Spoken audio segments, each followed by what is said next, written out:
बिस्मिल्लाहिर्रहमानिर्रहीम, अस्सलाम वालेकुम। प्रीवियस लेक्चर में हम लोगों ने बुक्स ऑफ प्राइम एंट्रीज का इंट्रोडक्शन देखा था कि कौन कौन सी बुक्स ऑफ प्राइम एंट्रीज हम लोग बनाया करते हैं। उसके बाद हम लोगों ने एक ट्रांजैक्शन, एक एग्जाम्पल को देखा। उस एग्जाम्पल में डिफरेंट ट्रांजैक्शंस को हम लोगों ने आइडेंटिफाई किया कि ये कौन सी बुक्स ऑफ प्राइम एंट्रीज का हिस्सा बनने वाली हैं। आज हम लोग बुक्स ऑफ प्राइम एंट्रीज बनाना सीखेंगे कि इन ट्रांजैक्शंस को हम लोगों ने बुक्स ऑफ प्राइम एंट्रीज में जाके रिकॉर्ड कैसे करना है। अब जरूरी नहीं कि तमाम बिजनेस के लिए 6 की 6 बुक्स ऑफ प्राइम एंट्रीज बन रही हो, ये जरूरी नहीं है किसी भी बिजनेस के लिए। अगर सपोज उसकी सेल्स रिटर्न नहीं है तो आप सेल्स रिटर्न डे बुक नहीं बनाएंगे। उसकी परचेज रिटर्न नहीं है, आपको परचेज रिटर्न डे बुक बनाने की जरूरत नहीं है। जो ट्रांजैक्शन हो रही होंगी, जिन बुक्स की आपको जरूरत पड़ेगी, आपने वो बुक्स ओपन करते जाने हैं और उनमें जाके रिकॉर्डिंग करते जाने हैं। कुछ इस तरह से। अब ये एक फुल फ्लैज क्वेश्चन है हमारे पास और हम बुक्स ऑफ प्राइम एंट्रीज को मद्देनजर रखते हुए इस सारे क्वेश्चन को सॉल्व करेंगे। अब कुछ कॉन्सेप्ट्स ऐसे हैं जो इन क्वेश्चंस में हैं, इजीली आप लोगों को समझ आ जाने हैं। और वैसे हर एक बुक को अलग अलग से जाके भी पढ़ना है, लेकिन उससे पहले आप लोग इसको बनाना सीख लें। जब आप पढ़ने के लिए जाएंगे ना, तब आपको वो चीजें बहुत इजी सी लग रही होंगी। अब देखें, सबसे पहली ट्रांजैक्शन हमारे पास है कि started the business with ₹15 million in the bank. तो बताएं इसमें क्या चीज इन्वॉल्व होनी चाहिए? Cash book. Cash book. अब देखो, हम लोग जर्नल एंट्रीज की नहीं बात कर रहे हैं। अब आप लोगों ने ना मुझे ये नहीं बताना कि यहाँ पर एक कैपिटल इन्वॉल्व हो जाएगा, दूसरा बैंक इन्वॉल्व हो जाएगा। आपने मुझे ये नहीं कहना, वो तो जर्नल एंट्रीज थी। क्लियर? अब बुक्स ऑफ प्राइम एंट्री है, किसी एक बुक को सिलेक्ट करना है कि ये ट्रांजैक्शन इस बुक में चली जाएगी। तो जब उसने कहा started the business with ₹15 million in the bank, तो कहां पे जानी चाहिए? ये कैश बुक में जानी चाहिए। अच्छा, अब यहां पर ना कैश बुक हमारे पास दो तरह की होती है, बल्कि तीन तरह की होती है। Single column, two column, three column cash book. Single column, two column and three column cash book. ये डिपेंड करता है बिजनेस की सिचुएशन के ऊपर। हर बिजनेस के लिए डिफरेंट डिफरेंट हो सकती है कि अगर आपकी सारी की सारी ट्रांजैक्शंस हैं ही बैंकिंग चैनल के थ्रू, कैश इन्वॉल्व ही नहीं होता, जैसे कि आप आई कैप को फी पे करते हो, तमाम स्टूडेंट्स, तमाम ऑर्गेनाइजेशन, तमाम मेंबर्स उनके बैंक अकाउंट्स में जाके डिपॉजिट करते हैं। इन केस उसे रिफंड करना पड़ जाए, वो बैंक अकाउंट में रिफंड करेगा। ऐसा नहीं हो सकता कि आप आई कैप हाउस जाओ और वहां पर बाय हैंड उनको पैसे दो, ये लो भाई मेरी रजिस्ट्रेशन फी। वो एक्सेप्ट नहीं करेंगे। वो कहेंगे हमारे बैंक अकाउंट में डिपॉजिट करवा कर आए, हमें उसकी आके रिसिप्ट शो करें कि आपने डिपॉजिट करवा दी है। ऐसा है ना? तो क्या उधर कैश अकाउंट बनाना चाहिए उन्हें? उन्हें सिर्फ बैंक अकाउंट को मेंटेन करना चाहिए। उनके पास कैश इन्वॉल्व ही नहीं कर रहे वो लोग, तो उन्हें कैश रखने की जरूरत भी नहीं है। लेकिन कुछ हमारे बिजनेसेस ऐसे होते हैं जिसमें हम लोग कैश सेल्स भी कर रहे होते हैं, हम लोग बैंक के जरिए भी ट्रांजैक्शन वगैरह कर रहे होते हैं, उसमें कैश इन हैंड भी इन्वॉल्व हो जाता है और बैंक की ट्रांजैक्शन भी इन्वॉल्व हो जाती हैं। तो हमें टू कॉलम बनानी चाहिए। फिर कैश बुक टू कॉलम बनेगी। एक कॉलम कैश इन हैंड को डिनोट करेगा और दूसरा कॉलम बैंक की ट्रांजैक्शंस को डिनोट करेगा, कैश एट बैंक। ये बात क्लियर? अच्छा, थर्ड टाइप ऑफ बिजनेस। अच्छा, कुछ बिजनेसेस ऐसे होते हैं जो डिस्काउंट्स नहीं देते हैं। कुछ बिजनेसेस ऐसे होते हैं जहां पर डिस्काउंट्स नहीं होते, ना तो वो अपने कस्टमर्स को डिस्काउंट देते हैं, ना अपने सप्लायर से डिस्काउंट लेते हैं। डिस्काउंट की ट्रांजैक्शन होती ही नहीं है। तो ऐसी सिचुएशन में आपको टू कॉलम ही कैश बुक बनानी चाहिए। लेकिन अगर आपका बिजनेस की नेचर कुछ ऐसी है कि आपको अपने कस्टमर्स को डिस्काउंट देने पड़ते हैं और आपके सप्लायर्स भी आपको डिस्काउंट देते रहते हैं, तो ऐसी सिचुएशन में आप थ्री कॉलम बनाएं कैश बुक। तो ये चीज डिपेंड कर रही होती है कि हमारे पास ट्रांजैक्शंस कौन सी हैं। अब इस चीज के लिए हम लोग सबसे पहले अपने क्वेश्चन को एक नजर देख लेंगे कि इसमें क्या क्या चीजें शामिल हो रही हैं। जैसे फर्स्ट में मुझे ये तो पता चल गया कि बैंक का कॉलम आएगा, लेकिन साथ में देखिए क्या कहीं पे कोई कैश वगैरह इन्वॉल्व, देखो कैश सेल्स, कैश इन्वॉल्व हो गया, राइट। इसी तरह से नेक्स्ट अगर ये paid rent by cheque, rates by cheque, उसके बाद विदड्रॉल कैश फॉर दिस, तो मतलब मुझे ऐसा लग रहा है जैसे ना मुझे टू कॉलम कैश बुक बना लेनी चाहिए। अगर डिस्काउंट्स की ट्रांजैक्शन काफी सारी हो, 3 4 5 ट्रांजैक्शन हो, फिर तो थ्री कॉलम कैश बुक बनाओ। लेकिन अगर कोई एक और ट्रांजैक्शन डिस्काउंट की आ जाती है ना, तो उस एक ट्रांजैक्शन की खातिर आपको थ्री कॉलम कैश बुक बनाने की जरूरत नहीं। वो एक डिस्काउंट हम लोग जर्नल जर्नल में लिख लेंगे, राइट। तो मैं अपने पास जो कैश बुक बनाने जा रहा हूं वो टू कॉलम कैश बुक है। अब ये कैश बुक आप लोगों ने कैसे बनानी है, आप लोगों ने ना एक टी अकाउंट सा बनाना है। जिस तरह टी लिखते हैं ना, आपने बिल्कुल वैसे ही यहां पर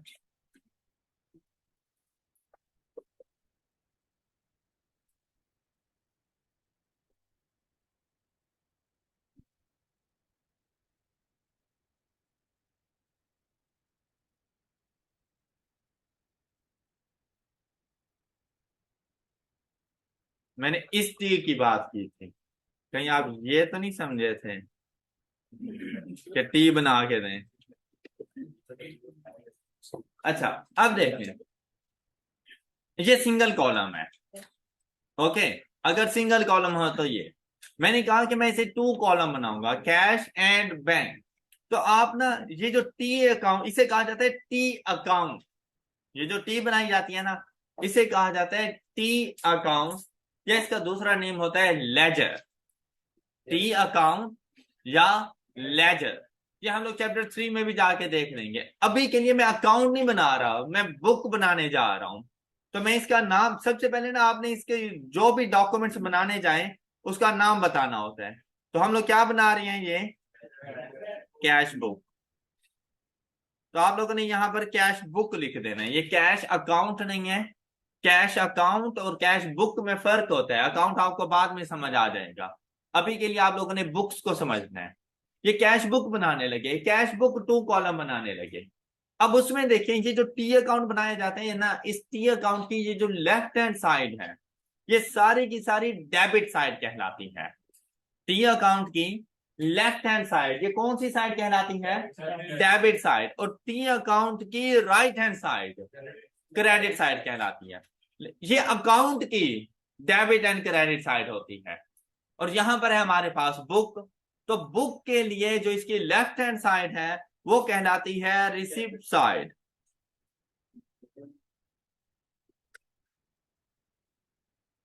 रिसिप्ट साइड। और जो इसकी क्रेडिट साइड मेरे पास मौजूद है, इसे कहा जाता है पेमेंट। हम लोगों ने ना रिसिप्ट एंड पेमेंट दोनों को मर्ज करके रख दिया है। ऐसा भी हो सकता है कि आप कैश रिसीट बुक अलग कर दो, मतलब इसकी लेफ्ट हैंड साइड को अलग कर दो और इसकी राइट हैंड साइड को अलग कर दो। ऐसा भी हो सकता है कि और एक आपके पास कैश रिसीट बुक, ये जो इसकी लेफ्ट हैंड साइड है इसको कहा जाएगा कैश रिसीट बुक, और जो इसकी राइट हैंड साइड है उसे कहा जाता है कैश पेमेंट बुक, और दोनों को इकट्ठा कहा जाता है कैश। ऑल राइट, ये बात समझ आ गई। अब अगर टू कॉलम आप लोगों ने बनानी है, तो आप लोग यहां पर टू कॉलम ड्रॉ करेंगे।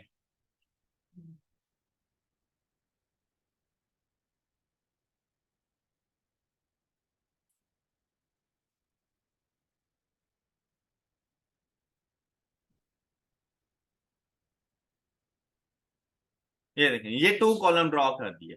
उसमें से ये फर्स्ट कॉलम आप लोगों ने रखना है कैश के लिए, और सेकंड कॉलम आपके पास आ जाना है। अब देखें, रिसीट साइड के लिए आपने ये दोनों काम कर लिए, ये टू कॉलम कैश बुक बन गई। सेम आप लोगों ने पेमेंट साइड पे करना है, कि वहां पर भी आप लोगों ने ये टू कॉलम्स ही ड्रॉ करनी है।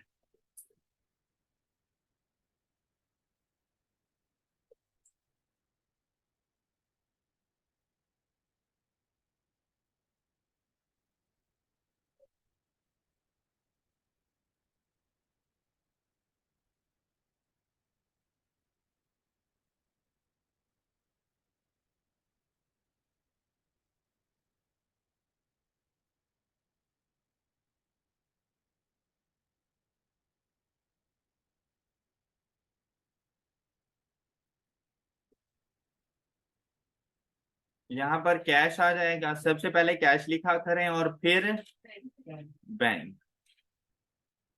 अच्छा, इससे पहले वाली ये जो स्पेस है, यहाँ पर दो चीजें लिखी जाती हैं। एक हमारे पास होते हैं डेट, कि ये ट्रांजैक्शन कब हुई, और दूसरा हमारे पास होते हैं डिस्क्रिप्शन।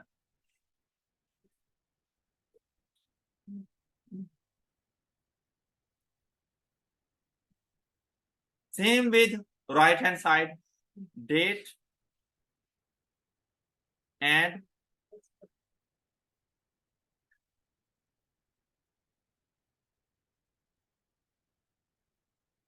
डिस्क्रिप्शन। ये बात क्लियर हो गई सब बच्चों को? अच्छा, अब देखें फर्स्ट ट्रांजैक्शन। फर्स्ट ट्रांजैक्शन हमारे पास क्या थी? Started the business with ₹15 million in the bank. तो देखो इसकी जर्नल एंट्री वैसे हमारे पास क्या बनेगी? Bank account debit and capital account credit, ऐसे ही है ना? मुझे बताओ ये कैश आप लोगों ने रिसीव किया या पे किया? रिसीव किया, तो फिर रिसिप्ट साइड पे जाएंगे। और ये कौन सी डेट को ट्रांजैक्शन हुई? 1 नवंबर 2000 लिखा हुआ है कोई?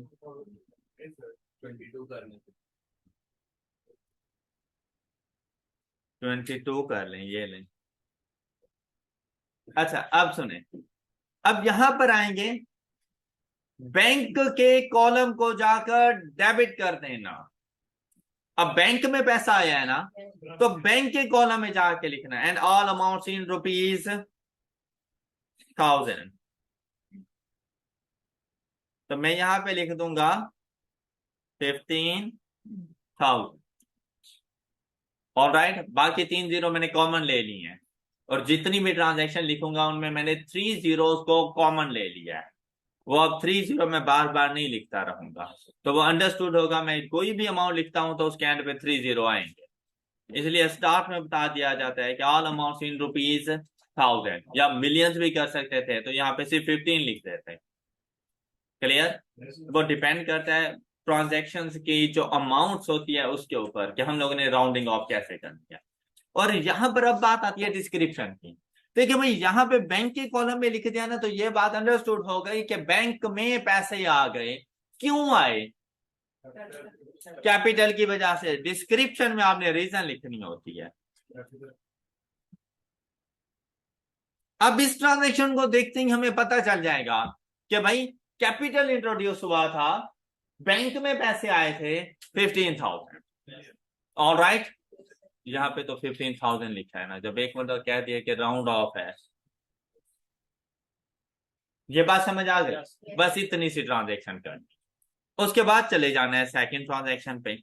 सेकंड ट्रांजेक्शन देखें, bought goods on credit from Jamal Faisal. On credit है तो कौन सी books? Bought goods on credit, purchase day book. तो अब जाके परचेज डे बुक बनाएंगे, और परचेज डे बुक कुछ इस तरह से बनेगी। अब इसके लिए कुछ स्पेस आपने छोड़ देनी है, क्योंकि बाकी ट्रांजेक्शन इसमें आएंगी अभी। तो हम लोग जाके परचेज डे बुक बनाएंगे। अच्छा, sales day book, purchase day book, purchase return day book, sales return day book, इन चारों का फॉर्मेट सेम है। कैश बुक का ये फॉर्मेट जो मैंने आपके साथ डिस्कस कर दिया, लेकिन बाकी ये जो 4 बुक्स मैंने आपसे कही है ना, इन चारों का फॉर्मेट एक जैसा है, और इनका फॉर्मेट में सिर्फ नाम का फर्क है, कि जो डे बुक बना रहे हो वो नाम उधर आके आप लोग लेबल करते हैं, बाकी बिल्कुल सेम सेम। कि इसके अंदर ना आपने सबसे पहले लिख लेना है इसका नाम। कौन सी डे बुक बनाने जा रहे हैं?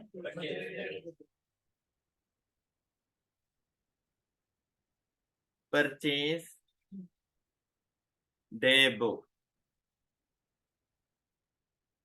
ये नेम लिखने के बाद आप लोगों ने सबसे पहला कॉलम बनाना होता है डेट का, उसके बाद आते रहते हैं नेम। अब किसके नेम? जिससे परचेजेस कर रही हैं उसको क्या कहा जाता है? Suppliers name. तो यहाँ पर बेसिकली सप्लायर्स नेम लिखा जाता है। तो मैं यहाँ पे नेम लिख देता हूं, तो समझ लीजिएगा अगर परचेज डे बुक है तो सप्लायर्स नेम, और अगर सेल्स डे बुक है तो customers name. Okay, sales return day book है तो customers name, purchase day book है तो परचेज रिटर्न डे बुक है तो सप्लायर्स नेम, राइट, नेम। अच्छा, इसके बाद आ जाती है इनवॉइस नंबर। अगर हमने परचेजेस किए हैं तो हम लोगों ने इनवॉइस भी तो रिसीव की होगी ना, परचेज इनवॉइस। उस इनवॉइस के ऊपर ना एक सीरियल नंबर होता है, आपने वो नंबर यहां पे लिख देना है, इनवॉइस का रेफरेंस मिल जाएगा, और एंड पे आप लोगों ने लिखनी होती है अमाउंट।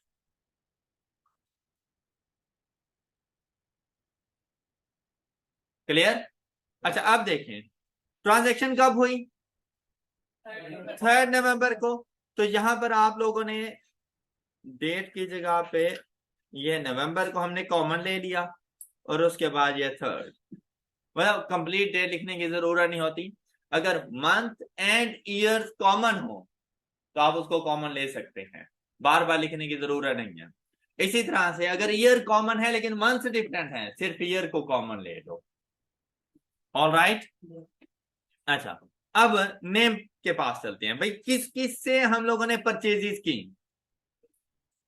देखिए, first person is Jamal. Jamal से कितने की परचेजेस की, 290,000। तो यहां पर हम लोग लिखेंगे जमाल। हमारे पास इनवाइस नहीं होती तो आपने इनवाइस का कॉलम जरूर बनाना है, यहाँ पे आके डैश लिख देना। ओके, क्योंकि हमारे पास ये इनवाइस का नंबर वगैरह नहीं है, लेकिन प्रैक्टिकल लाइफ में तो होता है ना, तो प्रैक्टिकल लाइफ में ये जाके लिखोगे। लेकिन जहां पर क्वेश्चन करते हुए आपने डैश लगा देना है यहाँ पर कि हमारे पास ऐसा कोई इनवाइस नहीं है। और इसकी अमाउंट कितनी हमारे पास, ऑल अमाउंट इन ₹1000 थी, तो 290 लिखोगे यहाँ पर। फिर the second one is Faisal. Faisal को कितने की,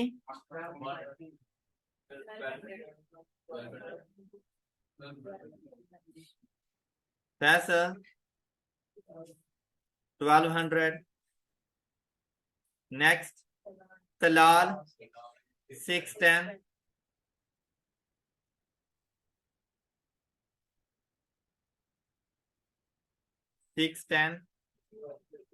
जी, and next one is Rashid, and Rashid के लिए 530। अच्छा, ये ट्रेड डिस्काउंट बेटा हमेशा जो हमारे पास लिस्ट प्राइस होती है ना उसमें से लेस हो जाता है। ट्रेड डिस्काउंट जो हमारे पास लिस्ट प्राइस होती है ना उसमें से लेस हो जाता है, इसकी कहीं और कोई ट्रांजैक्शन रिकॉर्ड नहीं होती रहती। तो मैं ये कहूंगा कि जैसे मेरी परचेजेज ही 530,000 की है, ऑल राइट, किससे की हैं, राशिद,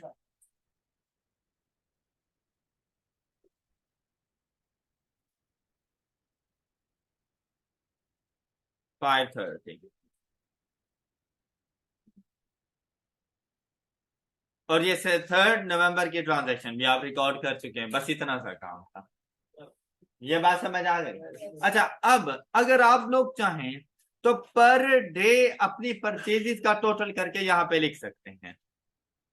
बताएं इन सब का टोटल कितना हो गया है,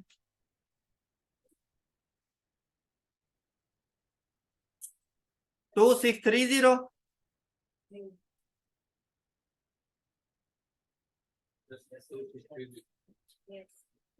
अब नेक्स्ट चलें, कहते कैश सेल्स ₹610,000। क्या सेल्स डे बुक बनाऊं? नहीं, कहाँ जाएंगी, और वो पहले से बनी हुई है। ये नहीं है कि हर ट्रांजैक्शन के लिए फिर से दोबारा से कैश बुक बनाओ, ऐसा नहीं है। एक बुक पहले से मेंटेन है पड़ी, उसमें जाके रिकॉर्डिंग करनी है। और जाएंगे फिफ्थ को, कैश रिसीव किया या पे किया, रिसीव। तो कौन सी साइड पे चलें, रिसीव साइड पे। यहां पे हम लोग चले जाएंगे 5 नवंबर जी, और किस वजह से, तो यहां पर लिखेंगे सेल्स, कितनी अमाउंट, बैंक में या कैश में, कैश में कितने की, तो यहाँ पे ये देखें 610। क्लियर? और बस इतनी सी इसकी रिकॉर्डिंग है और मूव कर जाना 6 नवंबर को। क्लियर? अब 6 नवंबर को क्या हुआ? पे रेंट बाय चेक ₹175। कौन सी बुक में जाना चाहिए? Cash book. कैश बुक की कौन सी साइड पे जाना? पेमेंट साइड, जहां पे डेबिट क्रेडिट साइड नहीं बोलनी।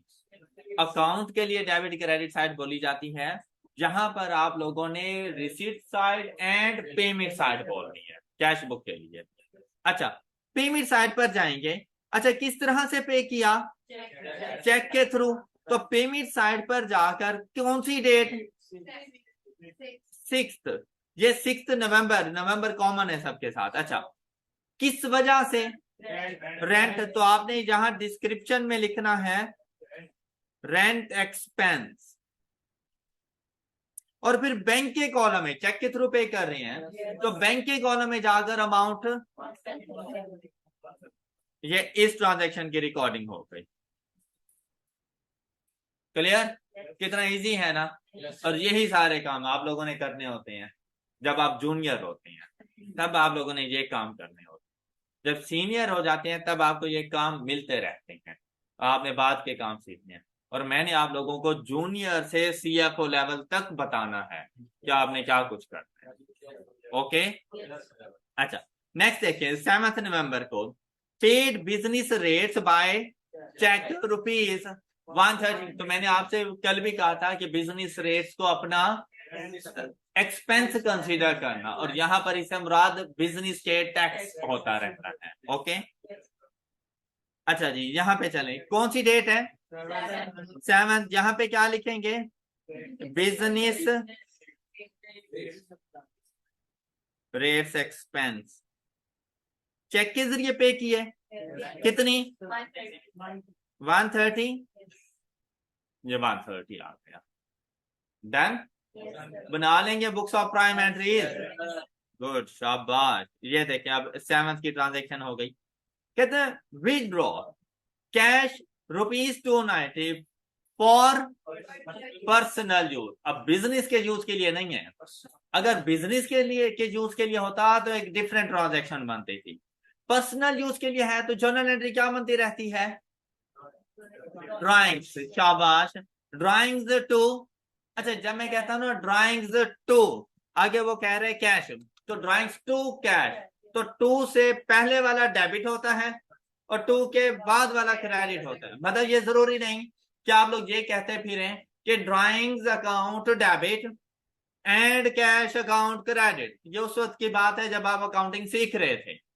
अब आपको पता है तो अब आप यूं नहीं कहेंगे डेबिट क्रेडिट, अब आप कहेंगे ड्राइंग्स टू कैश। ओके? तो पता चल जाता है कि आप डेबिट पहले बोलेंगे हमेशा।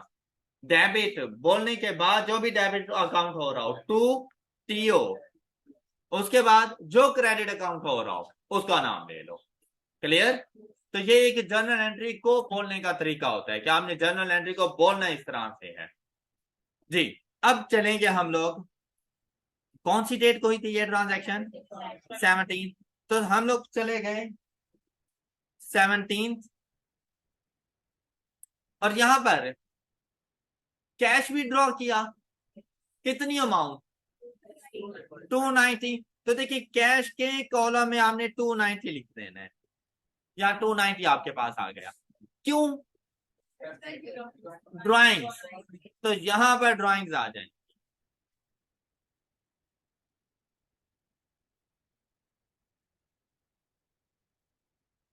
क्या आपको ये बात समझ आ गई? ये 17 की ट्रांजैक्शन भी रिकॉर्ड हो गई। अब 18 के पास चले। We return goods to Jamal and, तो जमाल एंड राशि से जो हम लोगों ने हम रिटर्न कर रहे हैं, वी रिटर्न गुड्स। तो हम क्या सेल्स रिटर्न करेंगे? हम परचेज रिटर्न करेंगे। अब हमने ये देखना है कि ये जिनको हम परचेज रिटर्न कर रहे हैं, इनसे हम लोगों ने परचेज की कैसे थी? क्रेडिट पर, तो रिटर्न भी क्रेडिट पर है। और अगर रिटर्न क्रेडिट पर है तो कौन सी बुक्स में जाएगा? Purchase return day book. क्या मैंने बनाई हुई है इससे पहले? तो बनाओ। ओके, मतलब अगर कोई बुक पहले से मौजूद है उसमें जाके एडजस्टमेंट करो, लेकिन कोई न्यू बुक इंट्रोड्यूस होती है तो जाके दोबारा बनानी पड़ती है। तो अब हम लोग चले, देखिए फॉर्मेट बिल्कुल परचेज बुक वाला, लेकिन आपने इसके नीचे जगह छोड़ देनी है, क्योंकि आप मेरे ख्याल से एक मतलब आप दोबारा भी परचेजेस कर रही हैं, तो वो यहां पर आ जाएंगी। और इसके बाद आप लोगों ने जाके लिख लेना है अपने पास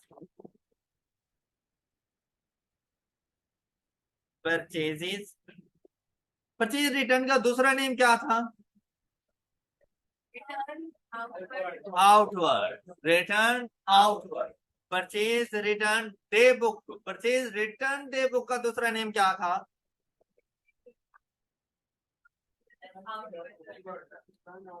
रिटर्न आउटवर्ड जर्नल। शाबाश, गुड। अब इसको फॉर्मेट बिल्कुल परचेज डे बुक जैसा, क्या? डेट, डिस्क्रिप्शन, नहीं, नेम,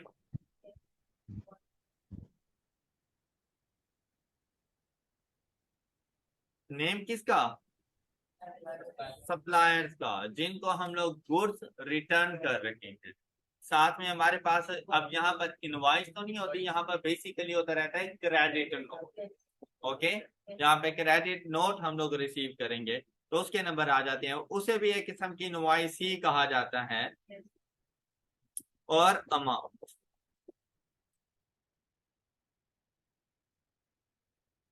अच्छा, अब ये ट्रांजेक्शन कौन सी डेट को हुई? 18, 18, यहाँ पे नवंबर को कॉमन ले लें। 18 किस किस को हम लोगों ने रिटर्न की? जमाल को कितने की? 18 की, और राशिद को 27 की। जमाल, राशिद, जमाल को 18 एंड राशिद को, और टोटल हमारी परचेज रिटर्न कितने की हो गई हैं?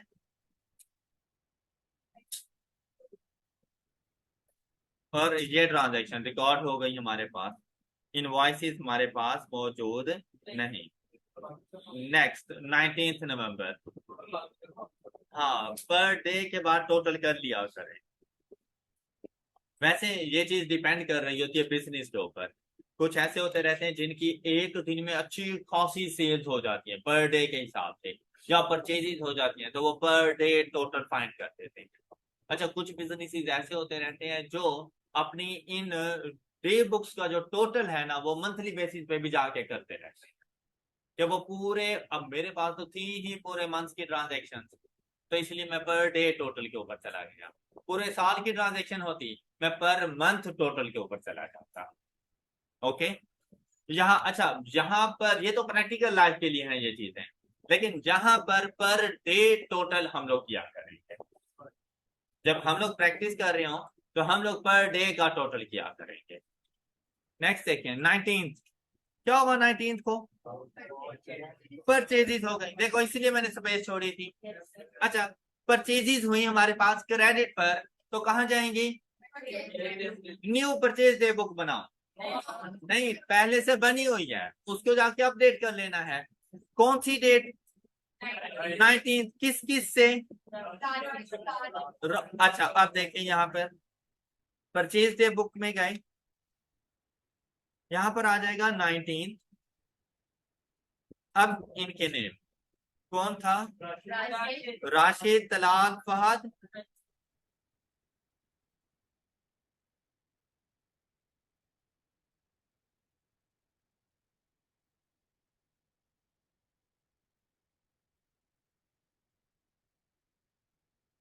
अच्छा देखिए, राशिद से हम लोगों ने पहले भी परचेजेस की हुई थी, इसी तरह अगर देखें तलाल से भी पहले परचेजेस हम लोगों ने की हुई थी, तो इसका ये मतलब नहीं है जिसे एक मरतबा हम लोगों ने परचेजेस कर लिया दोबारा नहीं कर सकते, इसका ये मतलब नहीं है। अच्छा, ये मतलब नहीं है जिससे पहले मरतबा परचेजेस किए दोबारा भी उसी से ही करें, नहीं, न्यू पर्सन भी इन्वॉल्व हो सकता है। जैसे कि फाहद हो गए हैं। क्लियर?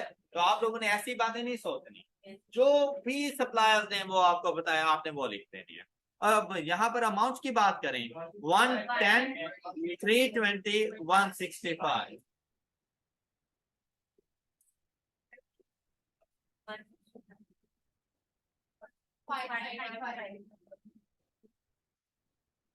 $595।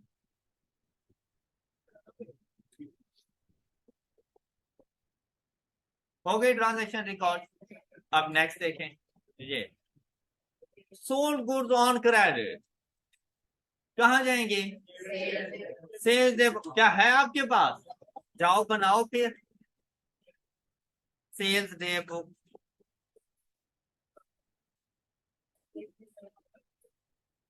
क्या परचेज रिटर्न मेरा निकाल के दोबारा हो रही थी?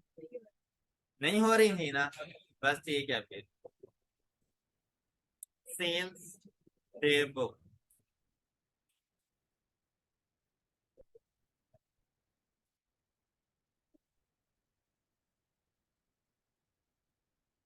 सेल्स डे बुक में डेट। अब यहाँ पर जो नेम होंगे वो आपके कस्टमर्स के नेम होंगे। Customers name, invoice, amount. जी 19 को ट्रांजैक्शन हुई। तासीर, जवाद, तोसीर। नवंबर कॉमन है इसमें 19 को। Taseer, Jawad and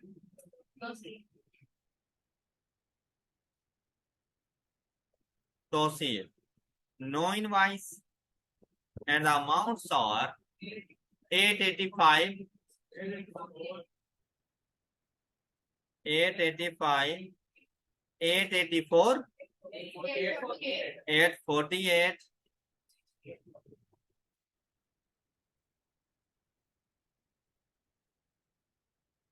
and 1640। क्या?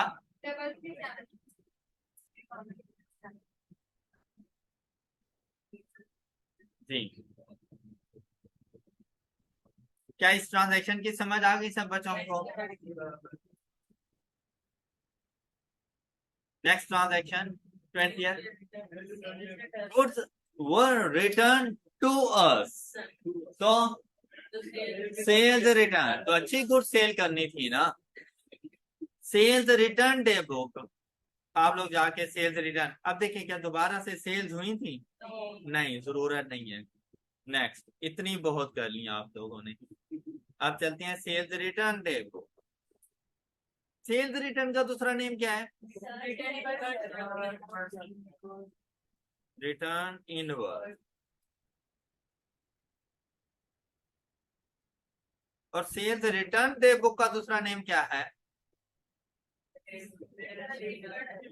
रिटर्न इनवर्स जर्नल या सेल्स रिटर्न जर्नल।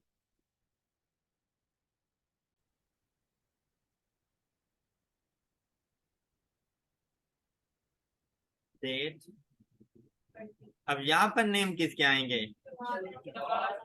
आपके कस्टमर्स के नेम, जिन जो आपको सेल्स रिटर्न कर रहे हैं। Invoice and amount. हाँ जी, यहाँ पर हमारे पास एक ही बात है, उसको इनवॉइस कह देंगे। बेसिकली यहाँ पे क्रेडिट नोट जो इशू किया जाता है उसका नंबर आता रहता है।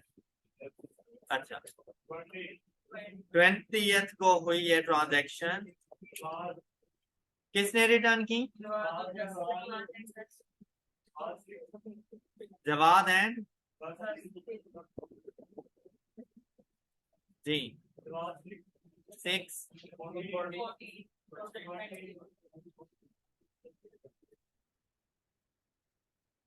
जी। अब ये ट्रांजेक्शन क्लियर सब बच्चों को? अच्छा आप बताएं, bought delivery vehicles on credit from Franklin Motors rupees this। कहाँ जाना चाहिए? जर्नल, जर्नल में, और मोस्टली जर्नल, जर्नल सबसे लास्ट में बनाया जाता है। ओके, अब ये आप लास्ट में पहुंच गए, सेल्स रिटर्न आप आपके पास और कोई नहीं है, तो यहाँ पर आप जाएंगे और जर्नल, जर्नल की रिकॉर्डिंग कर देंगे।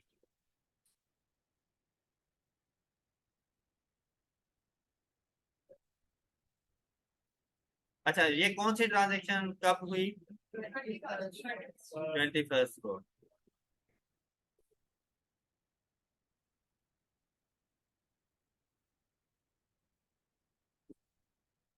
अच्छा, ये जर्नल, जर्नल का फॉर्मेट बिल्कुल ऐसा ही है जैसा जर्नल एंट्रीज का था। जिस तरह से आप लोग जर्नल एंट्रीज रिकॉर्ड करते हैं, वही फॉर्मेट जर्नल, जर्नल का है। क्या सबसे पहले यहाँ पे आता रहता है डेट, पर्टिकुलर्स या डिस्क्रिप्शन, कुछ भी लिख लिया करें। डेबिट को इन शॉर्ट लिखेंगे, and credit C. Okay, amount ₹1000। अब आप लोग ने यहाँ पे आके जस्ट उसकी जर्नल एंट्री रिकॉर्ड करनी है। तो fix asset purchase on credit, इसकी जर्नल एंट्री क्या बनेगी आपके पास? Vehicles account to account payable, हम लोग इसे लिखेंगे, कौन सी date? 21st। Vehicles account to account payable. अब पेएबल टू, जिससे आपने ये फिक्स एसेट परचेज किया, उसका नाम, किससे परचेज किया? ट्रंकी मोटर्स। तो यहाँ पर अकाउंट पेएबल टू ट्रंकी मोटर्स। और अगर इन केस आपको ये नाम ना दिया जाए कि किससे परचेज किया, तब आप लोग लिखेंगे account payable for vehicles. Okay, फिर आपने फिक्स एसेट का नाम लिख देना है कि किसके लिए ये अकाउंट पेएबल बना। तो हम लोग लिख देंगे account payable for vehicle. Otherwise जैसे ही वो नेम आते हैं ना, ट्रंकी मोटर, अब ट्रंकी मोटर वालों से मैंने कोई बिल्डिंग तो नहीं ली होगी, तो नाम से पता चल जाता है कि भाई हमने इन सब व्हीकल्स परचेज की। अगर ये नाम ना हो, सिर्फ अकाउंट पेबल, तो पता नहीं चलेगा कि ये अकाउंट पेबल हमारे कौन से नॉन करंट एसेट्स की वजह से है। तो हम लोग कह देते हैं फॉर व्हीकल। All right. अब डेबिट साइड पे क्या अमाउंट जाके लिखेंगे? तो क्रेडिट साइड पर सेम अमाउंट, और इसको आप लोगों ने अंडरलाइन कर दिया। अब ये है जर्नल, जर्नल का फॉर्मेट हो गया। कितना इजी है ना? जी, नेक्स्ट कहते हैं we paid the following by cheque. अब हम लोगों ने पे कर दिया, किसको पे किया होगा? कस्टमर्स को? नहीं, किसको? सप्लायर्स को। अच्छा, किस किसको हम लोगों ने पे किया? कहते हैं जमाल को हम लोगों ने पेमेंट की 265 की, after settlement discount of rupees. अब यहां पर देखिए, ये ट्रेड डिस्काउंट नहीं है, सेटलमेंट डिस्काउंट है। सेटलमेंट डिस्काउंट की रिकॉर्डिंग होती रहती है। ओके, सेटलमेंट डिस्काउंट की आप रिकॉर्डिंग करेंगे। मतलब हम लोगों ने उसको पे किए 265, लेकिन पे 265 नहीं करने थे, मैंने करने 272 थे। 7,000 रुपीज का मैंने उससे डिस्काउंट ले लिया। क्लियर? इससे यह मुराद है कि मैंने उसको पे 272 करने थे, लेकिन 7,000 का मैंने उससे डिस्काउंट लिया, और उसको कितनी अमाउंट मैंने पे कर दी? 265। अब देखें, जमाल से हम लोगों ने परचेजेस की होंगी, ये देखें 290 की परचेजेस यहाँ पे हैं, यहाँ पे कुछ रिटर्न भी हो गई। 290 में से 18 गया, बाकी कितना रह गया? 272। तो मैंने अब उसके 272 रुपीज देने थे ना, तो लेकिन मैंने उसको पे कितने किए? या तो बाकी अभी 7,000 रहता है, क्यों नहीं पे किया? डिस्काउंट मिल चुका है। All right. अच्छा, नेक्स्ट देखिए हमारे पास आया Faisal ₹1200, Talal 480 after discount of ₹20,000। अब देखिए जो डिस्काउंट्स की अमाउंट है ना, ये साथ साथ आ रही है। इसी तरह जहां हम रिसीव कर रहे हैं तब भी आ रही हैं। तो हम लोग अपनी कैश बुक को ना 3 कॉलम बना सकते थे कि हमें ना डिस्काउंट्स वगैरह अलग अलग से ना रिकॉर्ड करने पड़ जाएं। अदरवाइज आपको ये जर्नल जर्नल में रिकॉर्ड करने पड़ती है। कैश बुक में रिकॉर्ड करना आपके लिए ज्यादा इजी होता है। कैश बुक में रिकॉर्ड करना ज्यादा इजी है। कैश बुक में रिकॉर्ड नहीं कर रहे तो जर्नल जर्नल में, सिर्फ डिस्काउंट जर्नल जर्नल में जाते रहते हैं। ये बात समझ आ गई है आप लोगों को? ये बात क्लियर? अच्छा, अब यहां पे आए, 2 कॉलम रहने दें। हम लोग पे कर रहे हैं इसको, वी पेड। पे कर रहे हैं तो कौन सी साइड पे जाएंगे? पेमेंट साइड पर जाएंगे। किस किस को पे किया? जमाल को, फैसल, तलाल। अब देखें, आपने यहां पर लिख देने। अब ये जमाल फैसल तलाल मेरे कौन है? नहीं, कौन से supplier? Creditor, trade paper. Okay, तो मैं यहां कौन सी डेट थी? आपने 23 लिखना है। यहां पर आपने लिख देना है क्रेडिटर, और फिर उनके नेम लिखने हैं। कौन सा? जमाल, दूसरा फैसल, तीसरा तलाल। अच्छा, किस तरह से पे कर रहे हैं? चेक, तो बैंकिंग ट्रांजैक्शन। तो बैंक के कॉलम में आपने वो अमाउंट लिखनी है जो आपने पे की है। तो मैंने पे कितनी की? तो इसके लिए आ जाएगी 265। फैसल के लिए 1200 एंड तलाल के लिए। क्या आपको ये बात समझ आ गई है? अब ये हमारे क्रेडिटर्स थे, तो आपने पहले क्रेडिटर लिखना है, क्योंकि अगर मैं सिर्फ जमाल फैसल तलाल लिख दूं, मुझे क्या पता चलेगा कौन है? तो इस वजह से पहले लिखो कि भाई मैंने इसको परचेजेस की, मैंने इनसे परचेजेस की हुई थी, तो उनको मैं पे करने जा रहा हूं, तो ये मेरे क्रेडिटर हैं, ये मेरे ट्रेड पेएबल्स हैं। ऑलराइट। अब आपने ये ट्रांजैक्शन कैश बुक में तो रिकॉर्ड कर दी, लेकिन अब इसका एक इम्पैक्ट रहता है जो आपने डिस्काउंट लिया है। ये 2 ट्रांजैक्शन। अब या तो आप इसको लिख देते अपने पास कैश बुक में। अगर कैश बुक में लिखते हैं ना, तो भाई आपने जमाल के साथ जहां पर ये 265 लिखा है ना, एक तीसरा कॉलम सबसे पहले यहां पर मौजूद होता, डिस्काउंट रिसीव्ड। डिस्काउंट रिसीव्ड, वहां पर आके आपने 7,000 लिख देना था। इसी तरह से आप तलाल के साथ आते हैं और 20,000 का डिस्काउंट इस फर्स्ट कॉलम में आके लिख देते हैं। आपका प्रॉब्लम सॉल्व हो गया। लेकिन अब आप लोगों ने जाकर यहां पर जर्नल जर्नल में इनके ट्रांजैक्शंस को रिकॉर्ड करना है। अब यहां देखें, 23 को डिस्काउंट रिसीव किया क्रेडिटर से, तो उसकी जर्नल एंट्री हमारे पास क्या बनेगी? Discount received account. नहीं, आपके जो क्रेडिटर्स हैं वो डेबिट हो जाएंगे। क्रेडिटर्स,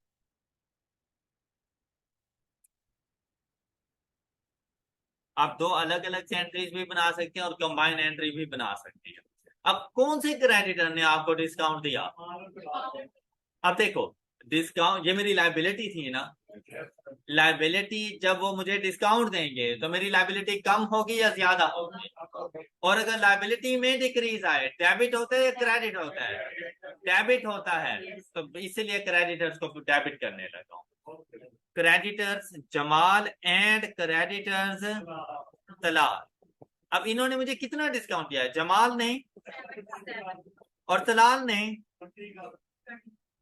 और टोटल मुझे डिस्काउंट अलाउ किया, रिसीव किया? मैंने रिसीव किया। कस्टमर को अलाउ किया जाता है, सप्लायर से डिस्काउंट रिसीव किया जाता है। डिस्काउंट रिसीव, अब टोटल देखें कितना डिस्काउंट मैंने रिसीव कर लिया, तो यहाँ पर क्रेडिट साइड पे 27,000। चलिए आप दो एंट्रीज भी लिख सकते थे, creditor Jamal 7,000 to discount received 7,000, फिर दूसरी एंट्री आ जाती है creditor Talal 20,000 to discount received 20,000। लेकिन मैंने यहाँ पर एक ही कंबाइंड एंट्री रिकॉर्ड कर दी। आई होप कि आपको समझ आ गई होगी। क्लियर है ये बात? अच्छा, अब जाके ये ट्रांजेक्शन कंप्लीट हो गई आपकी 23rd की। क्या डिस्काउंट को क्यों किया है? क्योंकि लाइबिलिटीज मेरे पास वो हो गई थी ना। एक किस्म का डिस्काउंट रिसीव करना इनकम नहीं होता। इनकम की डेफिनेशन में आपने पढ़ा था ना, increase in assets decrease in liability. तो ये वो एक ऐसी इनकम है जिसने मेरी लाइबिलिटी को डिक्रीज कर दिया। इनकम की नेचर क्या होती है? इनकम की नेचर क्या होती है? Other income credit nature. Credit इसलिए तो किया है, दूसरा इनकम में इंक्रीज आया है, क्रेडिट हो जाएगा। ओके अच्छा, नेक्स्ट है हमारे पास bought and other vehicles paying by cheque immediately ₹60 to 100। कहाँ जाएगा? 25th। न्यू कैश बुक बनाएं, यहां पर आ जाएंगे 25th। Motor vehicles, vehicles account कितने की? 6200 paying by check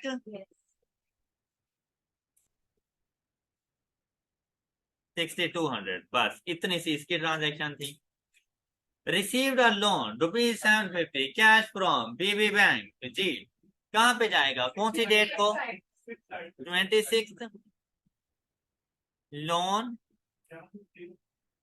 from BB bank, cash की फॉर्म में 750, ये इधर आ गया, इसकी ट्रांजैक्शन रिकॉर्ड हो गई।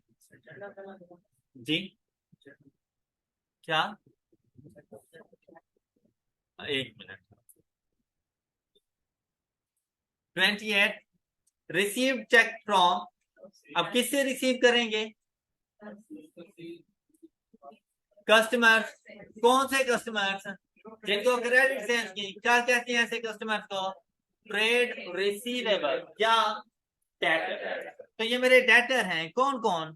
तासीर, जवाद, बस दो से। कोई बात नहीं है, एक ने नहीं दी आपने, दे देगा।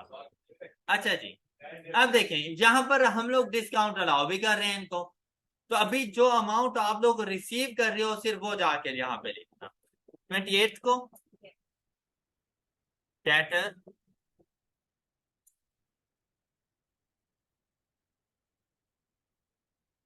तासीर एंड जावाद।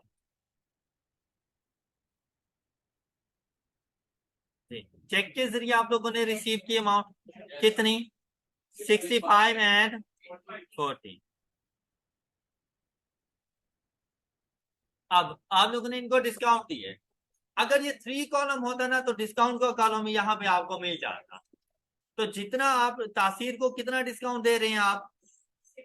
6000, और जवाद को तो वो 602 आपको यहाँ पे नजर आ जाते। लेकिन अब अगर इधर नहीं है तो कहाँ जाएंगे? जर्नल में जाएंगे, यहाँ पे लेके चले। अब देखें इसकी ट्रांजैक्शन की रिकॉर्डिंग क्या होगी हमारे पास? डिस्काउंट का अलाउ करना आपका एक किस्म का एक्सपेंस है, और जैसे ही आप अपना डिस्काउंट अलाउ करते हैं कस्टमर्स को, आपका एसिड्स डिक्रीज हो जाते हैं। ऑलराइट, तो आपके जो एसिड डेटर हैं वो क्रेडिट हो जाएंगे और डिस्काउंट अलाउड डेबिट हो जाएगा। अब आपने यहां पर रिकॉर्ड करना है डिस्काउंट अलाउड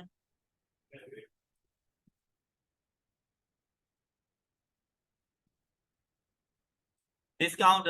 अब किसको? डेटर मिस्टर तासीर एंड, अब इधर भी अगर आप लोग चाहते हैं तो दो डिफरेंट एंट्रीज भी बना सकते थे। और कंबाइंड एंट्रीज की फॉर्म में भी चल सकती है।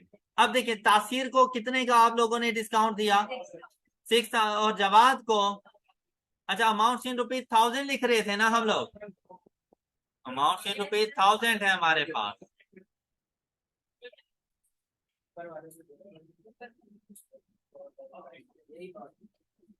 ओके, आपने सोचा और हमने कर दिया, यही आप पहले सोच रहे थे। अच्छा यहां पर आ जाएगा डिस्काउंट अलाउड 8। ऑलराइट, ये मैंने इसीलिए तो लिखा था कि आप सोचें, आप कुछ तो सोचें। Next and the last transaction is proprietor bring a further ₹900 into the business by payment into the business bank account। कहां जाएंगे, कहां जाएंगे, कैश बुक की रिसीट साइड पर 30 नवंबर, ओके, कैपिटल कैश की फॉर्म में या बैंक की फॉर्म में, बैंक के कॉलम में गए, कितने का, तो यहाँ पे 900 आ जाएगा और ये आपकी सारी ट्रांजेक्शन कंप्लीट। अब अगर आप लोग देखें, अब अगर आप लोग देखें यहां, तो भाई परचेज डे बुक आपकी क्लोज है, आपको टोटल का भी पता है। इसी तरह purchase return, sales return, sales day book और जर्नल, जर्नल वैसे भी हमारे पास जर्नल एंट्रीज की फॉर्म में होता है। एट द एंड आप लोगों ने अपनी कैश बुक को क्लोज करना होता है, ताकि हमें ये पता चल सके at the end of November मेरे पास कैश कितना है और मेरे बैंक अकाउंट का बैलेंस कितना है। अब इसकी क्लोजिंग कैसे करनी होती है हम लोगों ने, कि भाई आपने ना कैश का कंपैरिजन कैश के साथ करना है, कैश का कंपैरिजन कैश के साथ।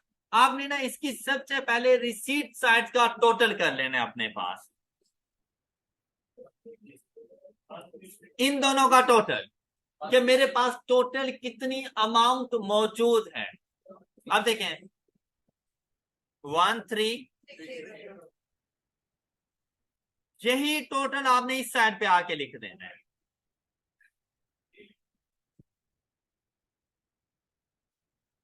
जो डेबिट साइड का टोटल है वही, मतलब रिसीट साइड का जो टोटल है वही आपने पेमेंट साइड पे लिख देना है। अब पूरे नवंबर के मंथ में आपके पास टोटल कैश कितना था, 1360, उसमें से कितना आप खर्च कर चुके हैं वो इसमें से माइनस कर देना। आप कितना खर्च कर चुके हैं, 290, तो 360 में से 290 खर्च कर दो, बाकी आपके पास कितनी अमाउंट बच जाती है, ये आपका, इसे लिखा जाता है balance carried down, balance CD, और पढ़ा जाता है बैलेंस कैरीड डाउन, कि at the end of the month मेरे पास 1070 रुपीज कैश में मौजूद है। अब अगर आप लोग इस साइड का टोटल करें, या 1360 नहीं बनता, वही हम लोगों ने पहले लिखा हुआ। ओके, अच्छा अब same case with bank account, bank account का आप टोटल करें। यहां पर देखिए आपके पास बैंक अकाउंट का टोटल कितना हो गया है, इसका टोटल करें,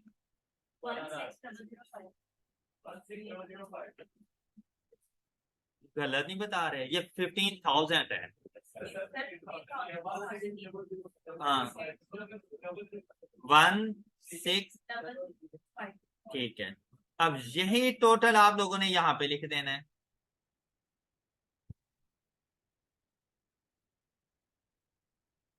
अब इसमें से ना ये वाले एक्सपेंसेस माइनस कर दें, मतलब आप अपने कैलकुलेटर पे लिखें 16005, कुछ इस तरह से, ये देखो 16005 टोटल लिख लिया करें।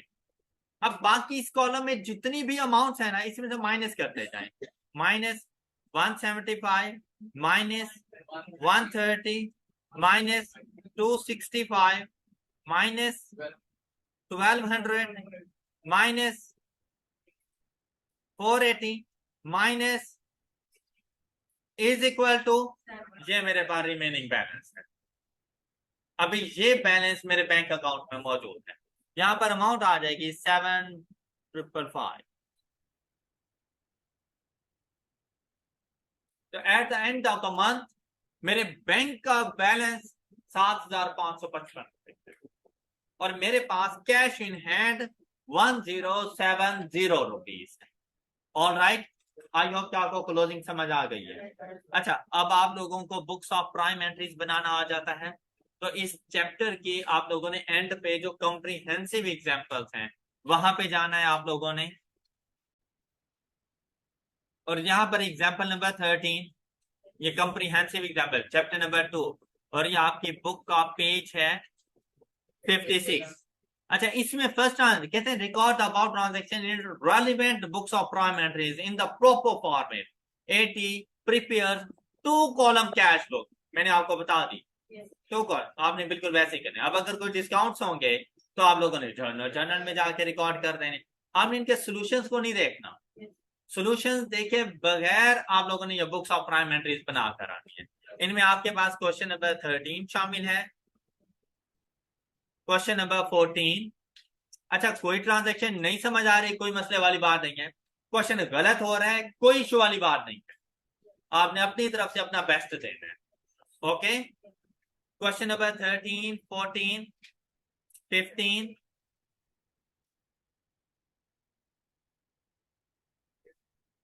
ट्राई कर लेना इन चीजों को। टोटल कितनी एग्जांपल्स हैं, ये सारी करनी है आपने। 13, 14, 15 एंड 16, ये 4 एग्जांपल्स आप लोगों की होम असाइनमेंट है जो कि मैं चेक करूंगा इधर। अपना बहुत सारा ख्याल रखिएगा। अल्लाह हाफिज।